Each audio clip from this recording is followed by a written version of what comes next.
Assassin's Creed 3 opens its first proper act with a memorable sequence, on a ship with the sea shanty sung as the setting rolls in.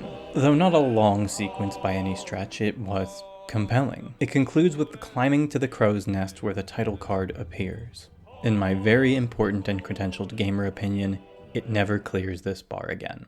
Okay, I'm being mean. The game was fun, but I missed having buildings to climb that were taller than 2 stories. Cynic Brain tells me that some kind of internal polling also pointed to the sea shanty and ship sections as being quite popular, and that's what set them on the path to make Assassin's Creed 4, basically 80% ships and shanties. Oh, and I guess then also Rogue.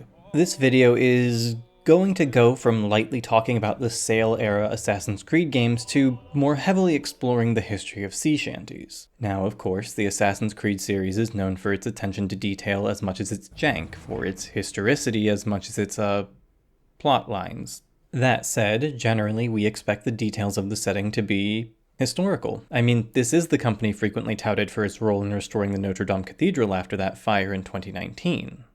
Or, well, that's the myth. They did offer expertise, but they weren't used. What they built for the game couldn't really be applied to the restoration efforts, but they did donate some money and encourage others to do so. I'm undercutting my point, but I'll link to an article about all that, because it's a persistent myth, and I like disentangling those. Foreshadowing is a literary device. As far as the games are concerned, detailed history is a selling point. Usually the line for when it becomes alt history for the sake of cool weapons and conspiracy is pretty clear.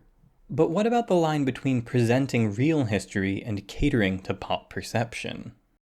It makes sense that a game series like Assassin's Creed would appeal to me. I mean, you've seen my channel, right? Point of clarity, I like the games, but I don't like the plot of the series. It's not for me. The moment I saw the big reveal of AC-1, I think I just kinda sighed and shrugged it off. The plot-enabling tech was no longer the core, unrealistic thing about it. I don't say this to yuck anyone's yum, just to clarify that what kept me going back to the series for a time was the promise of historical settings. After 3 felt a bit meh, what drew me to 4 was less a historical setting than a genre of sorts. There's a reason I refer to it as the pirate game. In the video I did on vampire games as a media genre, I talked about the idea of certain settings and genres being centered in a role. We have vampire and cowboy and pirate games. Yeah, we don't call the genre cowboy, but setting and role merge here. Sid Meier's Pirates isn't billed as being in the nautical adventure genre. These games are about playing a role, but clearly different fare from an RPG or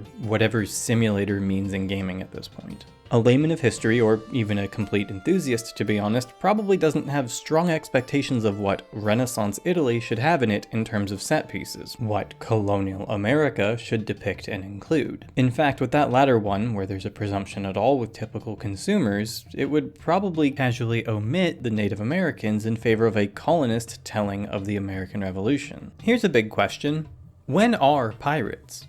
If you played the game and paid attention, you probably know, at least roughly. But pirates are more attached to an aesthetic than solid years in pop culture. Vague age of sail, sure, but mostly around the time of tri-corner hats, as though that's not also a tremendous range. They transcend history. And so, I argue the history of the Caribbean circa 1715, or even if we call it the golden age of piracy, is not the actual setting for Black Flag in terms of focus. The focus is on being a pirate game, a genre piece. Within the confines of a genre, there's more room for audience expectation to dictate what exists in the game. See also the Bannerlord video. From expectation, anachronism.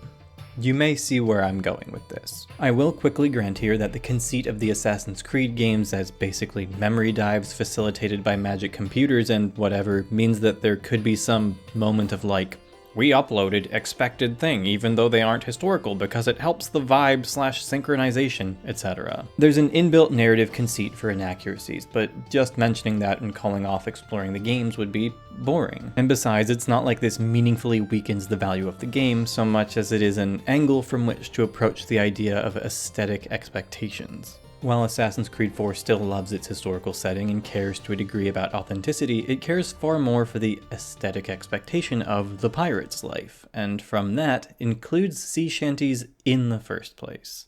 Now, this may come as a shock to you, but sea shanties aren't really a thing that overlapped with the golden age of piracy. In fact, they are not an actual staple of the entirety of the Age of Sail, and by some accounts, they're actually more American than anything. The Royal Navy and its opponents were not singing Lever Johnny in the 1700s. Or probably not. See, there's a tricky snag here around the question of documentation, preservation of history, and what we don't know for certain. It's anticlimactic to start with, "They didn't do this," and then have to add, "as far as incomplete records show," but such is the case with certain facets of history. Within a folk tradition, a low art, as it were, historians recognize that an absence of record merely means an absence of contemporary valuation. The people who made books did not think every single thing that happened was worth committing to memory. Shanties, as work songs, were a low art, likely not considered an art at all at the time of their proliferation, which was... when exactly? We'll get to that soon. First recorded and first are not the same thing. Sometimes, unsatisfyingly, first recorded is all we have. But there are other things we can do, a bit of archaeology, so to speak. Let's work with an easy sample before we get into the deep end. Captain Kidd is a song about his execution, and naturally that dates it to at least right after said execution in 1701. It's actually a ballad, which we know because we still have printed broadsheets of it, which is why I called it easy, but using things like mentions of historical figures or events can help us place a song in its proper context. But the fact we have such a solid source for it at all is due to its nature as a tavern song. It very well could have been in the game, but it would not have been a working song. Granted, sometimes songs evolved from their original purpose, and that's going to be a sticking point as we move forward. There's an easy-to-find Reddit post about this same topic of shanty historicity, and I will link to it, but frankly, I find some of its claims hard to verify, even when I'm pulling from the same book. That could simply be a matter of additions or the occasional semi-contradictory statements within. The short example is the claim that "Where Am I to Go, Majani's" references a particular shipping line in an earlier version of the shanty, but my copy of the book says that this is the first time it's been printed and the only thing it references is Cape Horn. The Reddit post then links to a website from 2022 that says the lyrics mention the Black Ball line, but the author's original does no such thing. This stuff can get tricky. As for the book, it, almost monographically, defines the history of shanties, and thus this video. Stan Hugel's appropriately named Shanties from the Seven Seas. To give you a sense of the relevance of this book, all but 3 shanties featured across 3, 4, and Rogue are in this book, sometimes for the first time in print. Now, as a bit of a forewarning, as integral as this book is, Hugel is an old salt of the sea and sometimes uses antiquated language. The book was published in 1960, and let's just say it isn't quite up to code on certain terms for people. If and when necessary, I'll be replacing those words, though given the section at the start of the book, he might not be a fan of that. That said, this book is an immense resource, and as we'll get to, important to the preservation of some oft overlooked parts of Black history. I just mean to caveat that it can be jarring that the end word with the hard R can be found in literally the first paragraph of the text, alongside some lesser pejoratives. Did you know we used to call Germans squareheads the way we called British people limeys? Anyway, let's look to Hugel for some basics, which he happily provides. What is a sea shanty? What distinguishes a shanty from a work song or a song about the sea? Well, first let's touch on the kind of work done at sea on a sail ship. With a note that he is trying to be brief, and brother, I feel you, Hugel explains fores, mains, mizens, and tops, gallants and royals, sheets, squares, yards, gaskets, tacks, pins, blocks, and rails. Ships have a lot of parts, and with a lot of parts comes a lot of discrete tasks. Now, as you can tell, it's not so simple as we have sails, we heave, we shanty.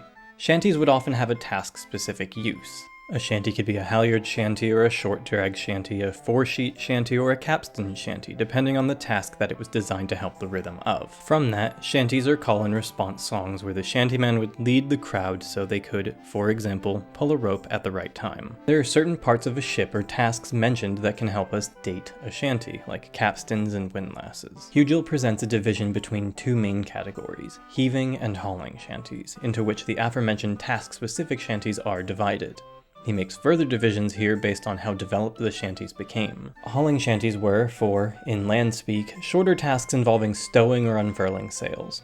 Heaving songs were for longer tasks, heaving anchor, hoisting sails. It must be clarified here the difference between a sea shanty and a four-bitter, which was a sea song sung at the forecastle, i.e. on break. Further still, a division between those songs and a song about the sea written by a land dweller. Quote, "Sailors' songs by landsmen were never popular at sea. Songs about shore life could become shanties, but shore-made songs about sea life seldom crossed into being a proper shanty, except in a very particular set of circumstances we'll get to later. Despite those divisions being helpful in some sense, they were hardly dogmatic, and one man's four-bitter was another man's pump shanty. In fact, Hugel at times includes longshoreman songs in the shanty category. If you've got a musical and nautical sense, you can roughly tell the possible roles of a given shanty by its meter. Refrains had strict tempos, because that's where the work is being done. The sailors on the response needed timing, where the call could be almost whatever. In turn, a shanty sung at sheets would need everyone to pull down at the last word. Halyard hauling had certain pauses, and so on. Mind you that songs were sung different in different crews, as Hugel notes on many occasions in his work. The shanties in-game aren't tied to working or tasks, but I can't say I mind. That's my line for it's a game. They are in the game to be a reward and song list, not to make fake digital labor more rhythmic. And on that note, there was a shanty known as a do-nothing, like a mild protest, where instead of heaving, everyone stomped to their feet. It's known in-game as Running Down to Cuba, one of the more absurd songs. I'd say that counts as a shanty. Contrast that with the next one. Fish in the Sea isn't quite in the book, but there's a version of Blow the Man Down that shares a fair few lines with it, but note that it's more likely a four-bitter than a shanty. The in-game shanty seems to use The Fishes as the sing-along while using parts of Blow the Man Down as the shantyman's song. Do I personally count it? No, but I'm not the only one with an opinion, and it's not the only version of the song.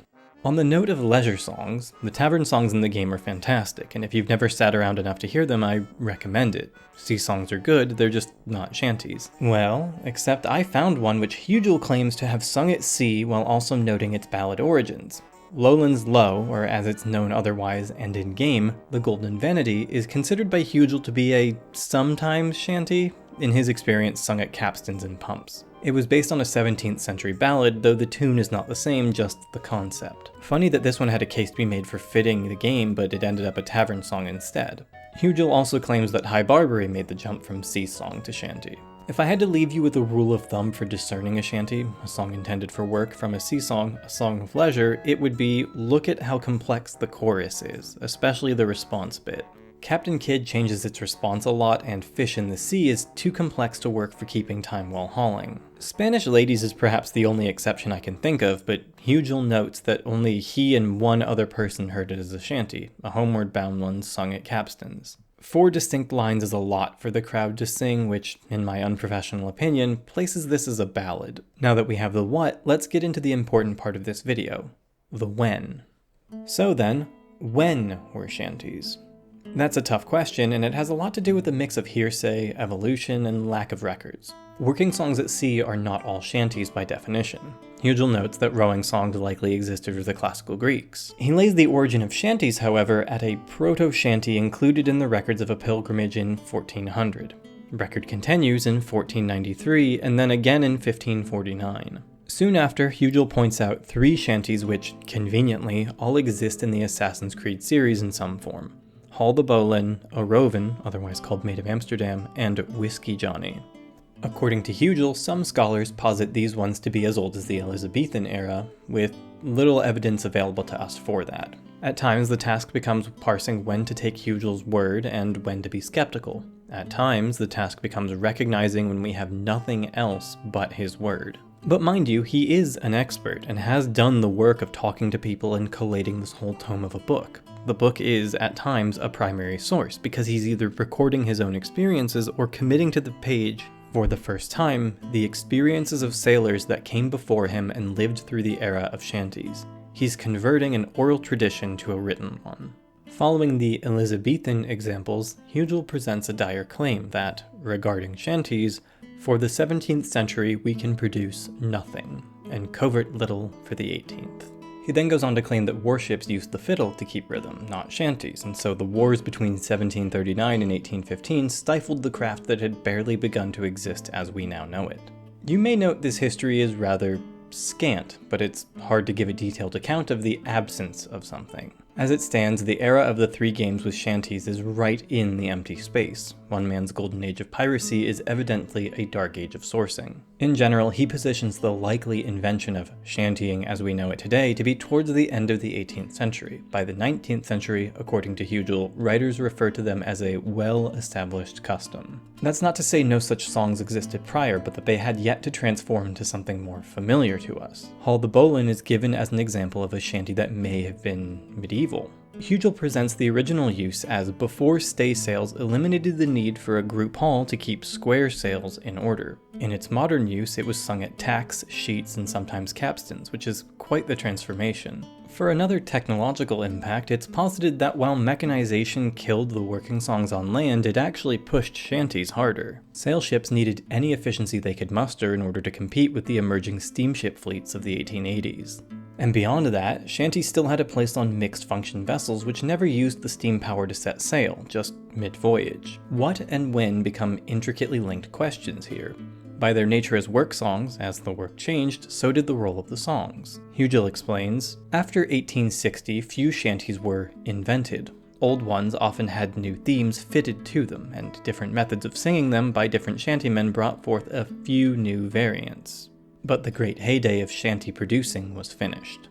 As deepwater seafaring required fewer people to man a ship or the machinery on board changed, so too would the role of a song. Everything from the task to the tempo was malleable around the nature of the work that needed doing. In this sense, it's arbitrary to ask when a shanty existed, when we can rather note that shanties were always transforming. Sometimes the question is when it first formed. Other times the question is when it first transformed from some other role into a shanty. As far as Assassin's Creed 4 is concerned, some songs existed but did not have the shanty role, as per Captain Kidd. Some shanties demonstrate a tremendous level of change, customization, and evolution. Or I should say that some are documented in their change more than others. As an oral tradition, I'm sure shanties were seldom sung the exact same way twice. Let's look at the example of a Roven, in the games known as Maid of Amsterdam. It's one of my absolute favorites and one that many players might never have heard because it was locked behind using the mobile app. Hugel gives us a version with over 20 lines, noting that the latter ones must have been modern in that they reference shipping nitrates. Though he only lists 2 versions, there's enough material to make other ones from the composite of them, and I've seen even more elsewhere in the world. Though this shanty is definitely the same as the one in AC4, it's not the same version, if you follow. Comparing his 2 versions alone, there's a different rhythm. Mark well what I do say is replaced with bless you young women. Let's pick at another shanty, or rather shanty family that has a contentious origin. Stormalong and its siblings is a shanty around Stormalong John, who Hugel notes is sometimes taken to be John Willis, owner of the Cutty Sark, a famous ship. As such, the shanty is either attributed to the era of the Cutty Sark, placing it around 1870, or, as Hugel places it, in older Negro origin in the 1830s, as known older songs from that era hold many of the same lines as Stormalong and its variations. We'll come back to that question of origins in a later section, but as you can see, there's a debate about the when for this one, even if previous conventional wisdom, for whatever reason, presumed that John was John Willis. In fact, elsewhere, Hugel asserts the Cutty Sark, though famous, would never have been a shanty subject, because it was a clipper ship involved in the tea trade, and those ships were not part of the same tradition. But enough about that, let's talk about BBLs. By which I mean Blackball Line shanties. The Blackball Line was a routinely scheduled American shipping route between New York and Liverpool starting in 1816, or 1818 depending on what page in Hugel's book you're looking at. Naturally, any shanty that mentions it came into existence after that date. The concept of routine scheduled ships, called packet ships, started with the Blackball Line, so any shanty that mentions a packet is also either from after 1816 or has evolved. Suffice to say, there are shanties in Black Flag that do this, like Rio Grande. It must be noted, however, that the word packet is not unique to the Blackball Line, and confusingly, neither is the name Blackball Line. In the 1850s, a Liverpool-based, Australia-bound packet of the Blackball Line was formed with the intent of more or less stealing the prestige of the American route. The American-based transatlantic blackball was well regarded and made American sailors famous for their competence and hardiness. The Australia-bound one was famous for corruption, monopolizing, and poor conditions. I don't know if any shanties are about the Australia-bound blackball line, it's hard to delineate that, but Clipper route shanties certainly do exist. The Clipper route was a circumnavigatory route that went past Cape Horn and the Cape of Good Hope. Not all shanties that mention Cape Town or Cape Horn are necessarily Clipper route shanties, but for example, any shanties that mention bloodboats are usually blackball or involve shipping around Cape Horn. It's unlikely that anything mentioning rounding Cape Horn would have made it into a shanty until Pacific trade was in full swing. So we come to a blackball line shanty that I both quite enjoy and has a special status among shanties.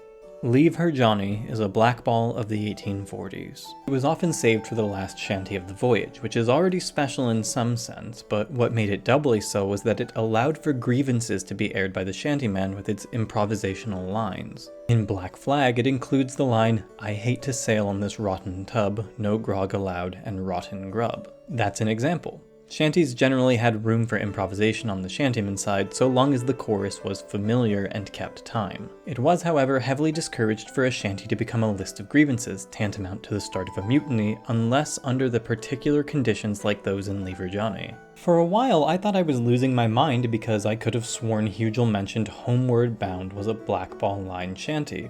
But that's not where I got the idea. Something that has made researching this difficult is that when I read other things on Wikipedia to try and round out what Hugel doesn't explain, I run into things like this. It is also mentioned in other shanties such as Below the Man Down, Homeward Bound, Eliza Lee, and New York Girls. And there's a citation, but the link doesn't go to anything mentioning Homeward Bound, and on top of that, there's several shanties with even more versions called Homeward Bound, and at no point can we say when the original was or if earlier ones mentioned the blackball line, but none of the ones Hugel gives do. Liverpool is mentioned, so it's possibly about that route, but they don't mention the line by name, nor packets. Tangentially, Old Maui from Rogue is one of the most obviously anachronistic ones, given that Pacific trade was not exactly booming in the 1750s, and Maui was not yet discovered by Europeans.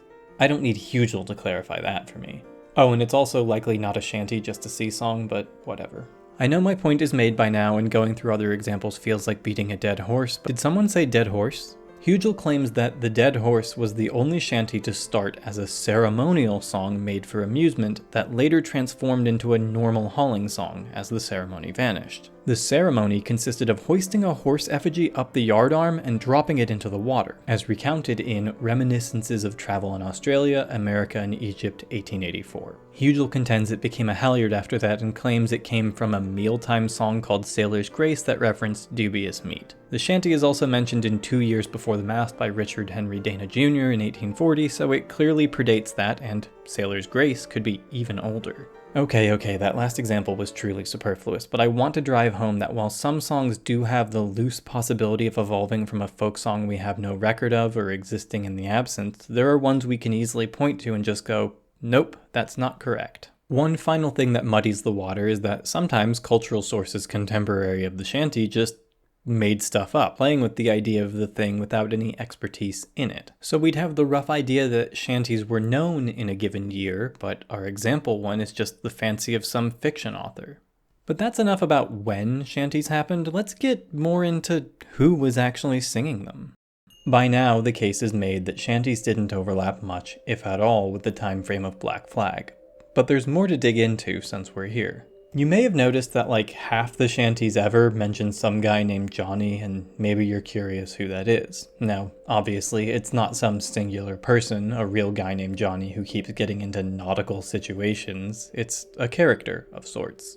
Hugel actually lays out shanties about Johnny as a potential form of categorization. As far as Assassin's Creed songs, we'd have Leave Her Johnny, Whiskey Johnny, and one of my favorites and clearly post-pirate, Heave Away Me Johnnies, among others. The latter one is in Rogue and, once again, has a Pacific focus, so it's got the same problem as Old Maui. The fact this happened at least twice makes me wonder if they really felt they'd run out of new shanties to use by the time Rogue came around. The aforementioned Stormalong fits in the category of Johnny shanties, and it also resurfaces the question of the Negro origins Hugel put forth. Let's back up a little. Hugel provides a list of origins for shanties as Elizabethan hauling songs, British folk songs, higher culture songs like opera, Irish origins, Afro-American origins, other European folk songs, white American folk songs, immigrant songs and hymns, and Asian and Polynesian songs.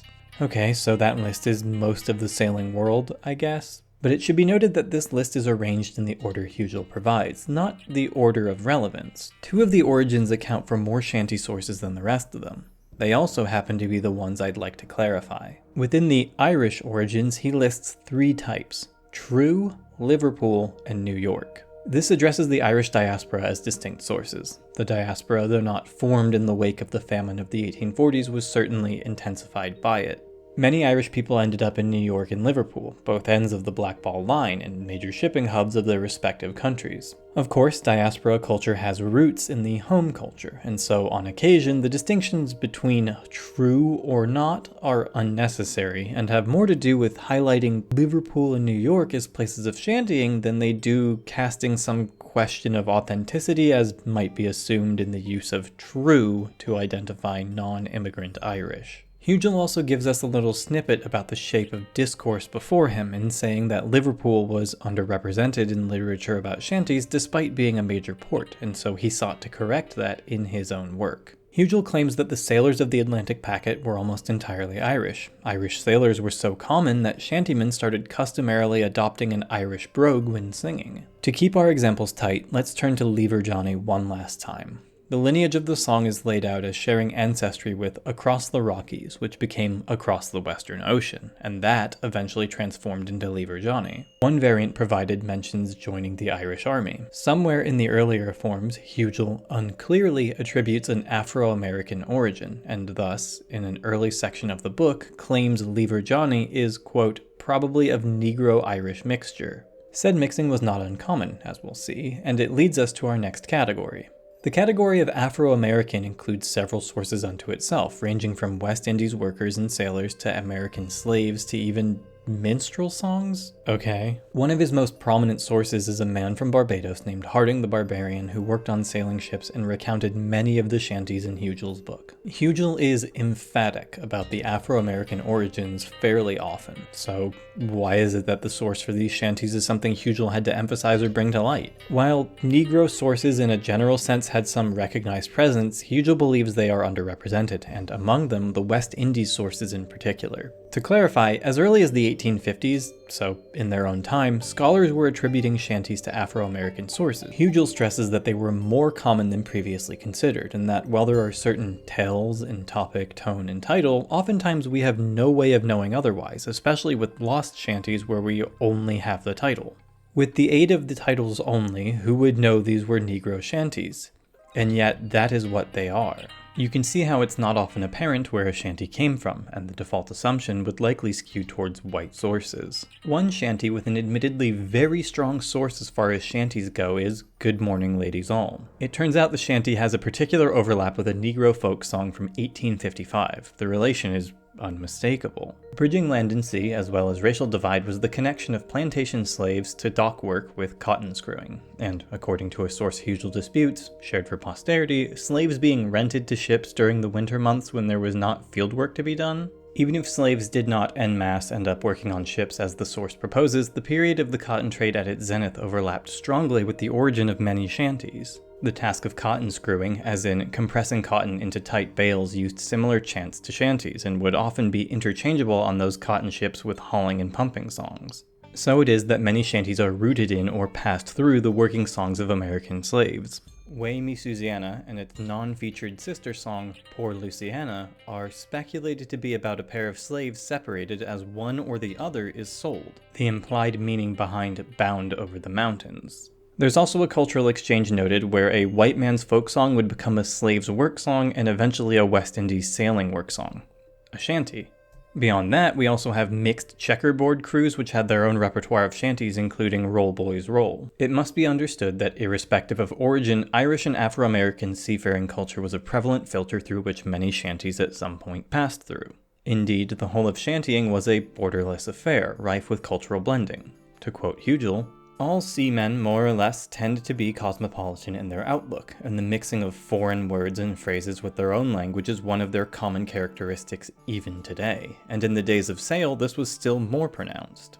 Now let's turn to a British example to round us out. Lowlands Away is considered unambiguously Scottish or North English. This is, of course, partially due to the invocation of lowlands, but mind you, lowlands itself can refer to many places, ranging from the Scottish lowlands to the Netherlands to, of all places, Virginia. The other tell, according to Hugel, is its nature as a sad ballad, which isn't common for shanties. Lowlands Away was, you may be surprised to hear, not popular. Not because it was a bad song or even because it's a sad one, but because it was downright difficult to sing. To prove an earlier point, it later was adopted in the American South into Negro shanty tradition and transformed into Lowlands / $1.50 a day, the title referring to the relative poor pay that black sailors and dock workers got compared to white counterparts. The origin of shanties in British folk songs is not very contentious, but what is of some contention is the distinction of who popularized the shanty as an art, so to speak. The debate is laid out as such.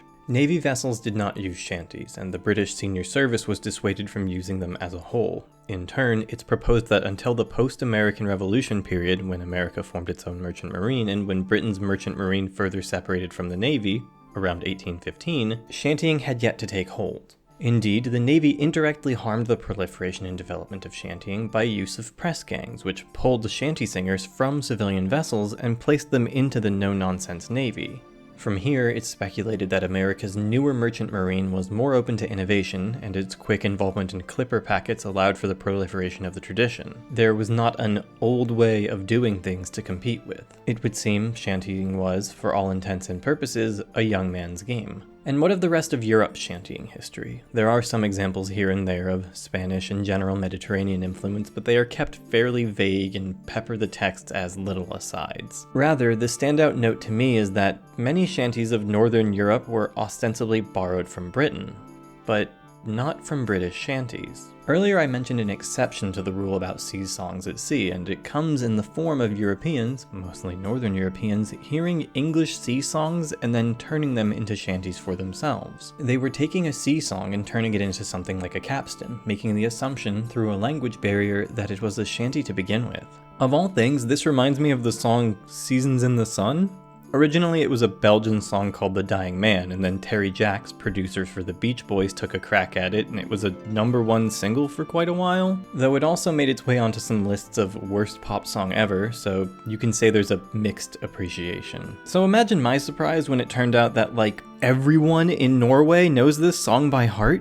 It came on the radio when I was there once, and everyone in the car just started singing along, and I was just like, why this song about reminiscing your whole life together as you slowly die? I guess what I'm getting at is that language isn't a hard barrier to intent, but it can create a cultural swerve in the place a song has. It also proves to be a barrier to Hugel's work, which certainly centers the Anglophone seafaring world and its history, which conveniently happens to be the same people who ruled the waves, so to speak. Now, shantying and seafaring were, largely, the domain of men, but I would be remiss not to mention, in this section on who the shantymen were, two women of note to the story of shantying. Joanna Carver Colcord was an American author born at sea to a maritime family and spent much of her life aboard ships. Though she later went into social work, she wrote several books on seafaring life, and I'd argue ultimately did a degree of anthropology and historical preservation through her work. She is often cited in Hugel's work as Miss Colcord. Next, we have a woman mentioned once in the introduction of the book, described as the last English shantyman.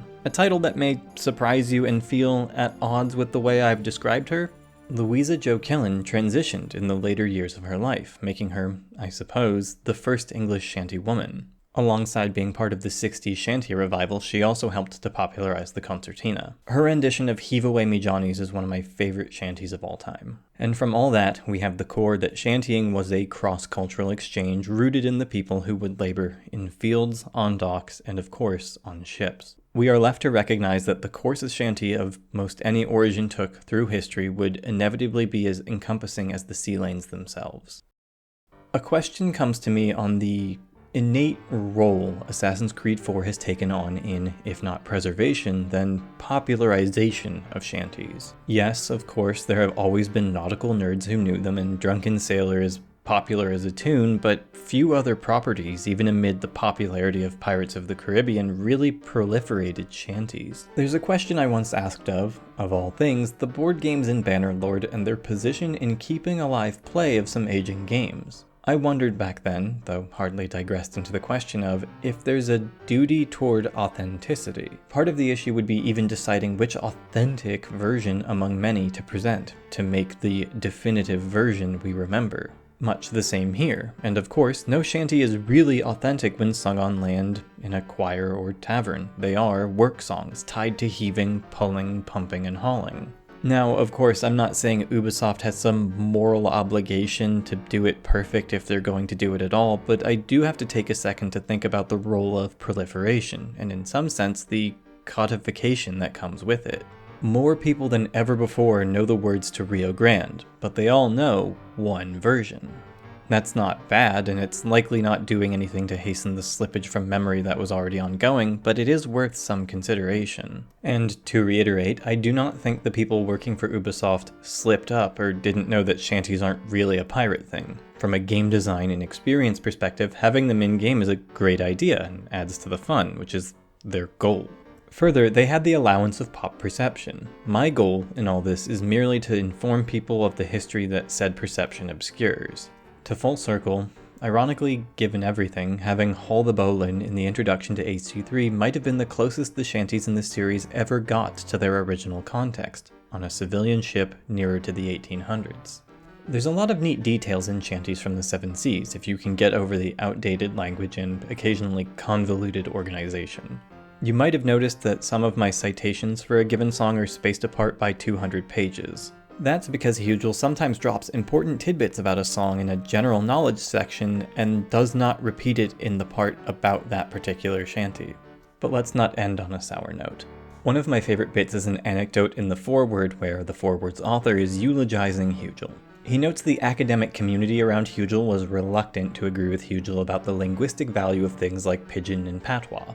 Part of why they asserted Hugel was wrong was that his ability with foreign European languages was poor, so they thought he was being a poser. And then one day at a festival of Japanese culture in Massachusetts, they found him bringing elderly Japanese women to nostalgic tears with songs and stories of a Japan they hadn't heard in decades. He was out there proficiently singing enka. It doesn't explore if that changed minds in the academic community, but his work is respected and widely cited, and languages like pidgin and patois are more recognized by governments, cultural institutions, and academies than they were in the past, so maybe his arguments ended up having an impact. Beyond that, Hugel's recurring focus on highlighting the previously shied away from Negro origins of many shanties is something to be respected, even if truth is sort of a bare minimum.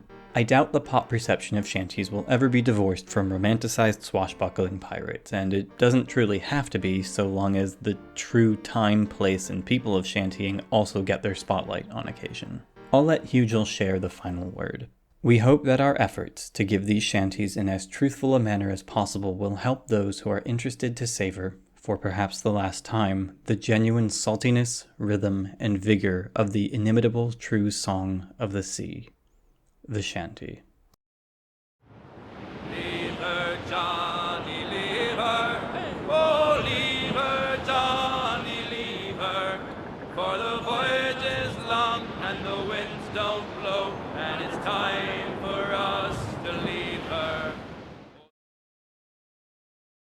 Thanks for watching. It's nice to step back into the space where games and history intersect, but we won't be here for too long. I have plans for next time that might involve posting a historical fiction book suggestion or two. We'll see if that's what comes next. Thanks to everyone who watches these things, subscribes, and helps pay down my ever-increasing debt from financing hamburgers. In particular this time, we have Alessandro Andrioni, Jan Ursa, Cesare Mikua, Dan C., Franz Johannes Feudner, Galactic Beyond, Gilded Dragon, Hornlit, Isaac of Lyria, Laird Olive, Lissing Afame, Mark Soto, Mehrab, Michael Kelly, Nick, Nito Pier, Nautical Squib, Riley Long, Sipper Turnipsy, Third Xeno, and Vichure. Now, if you'll excuse me, I'm going to go play the game with the best sea shanty in the world in it. Bye.